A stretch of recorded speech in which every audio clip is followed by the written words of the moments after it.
সব শুরু হয়েছিল এক বিদ্যুৎ চলে যাওয়া রাত দিয়ে।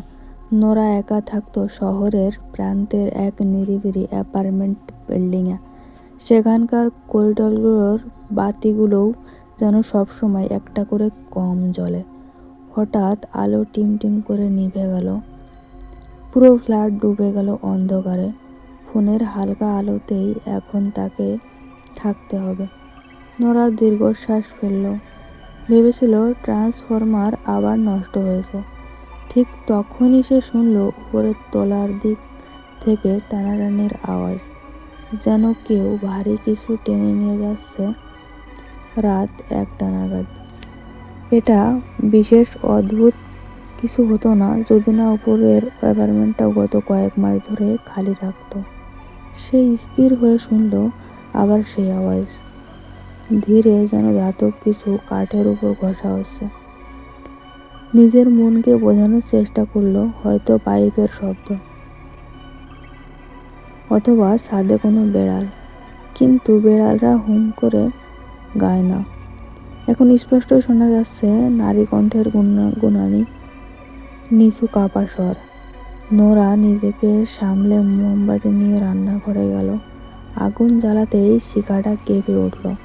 অথচ জানালা বন্ধ ছিল, বাতাসও নেই, গান থেমে গেল, সম্পূর্ণ নিস্তব্ধতা।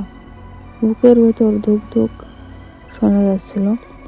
তারপর 3টে টুকটুক আওয়াজ সোজা ছাদের দিক থেকে। সে নড়ল না। মোমের আলোর কাঁপনে ঘরের ছায়াগুলোও যেন বেঁচে উঠেছিল। ঠিক তখন ফোন কাঁপল। অচেনা নম্বর থেকে একটা মেসেজ। তুমি কি আমার হাঁটার শব্দ শুনতে পাচ্ছ? নোরার ফ্ল্যাটে তখন নেটওয়ার্কই ছিল না, অথচ মেসেজ চলে এসেছে। সে ভাবল কেউ ধোঁকা দিচ্ছে। কিন্তু পরের মেসেজেই লেখা, আমি একা উপরে। নিজেকে বোঝাতে লাগলো শুধু মজা। কিন্তু তখনই বাইরে সিঁড়ি বেয়ে ধীরে ধীরে নামার শব্দ। এক পা, তারপর আরেক পা। দরজার বাইরের লাইট ঝলমল করছে। কেউ দেখা যাচ্ছে না, কিন্তু পদক্ষেপ থামলো ঠিক তার দরজার সামনে। সে তৎক্ষণাৎ দরজা বন্ধ করে তালা দিল। দরজার হ্যান্ডেল একবার ঘুরল, আবার নড়ল, থেমে গেল। আরেকটা মেসেজ, তুমি তালা দিলে কেন?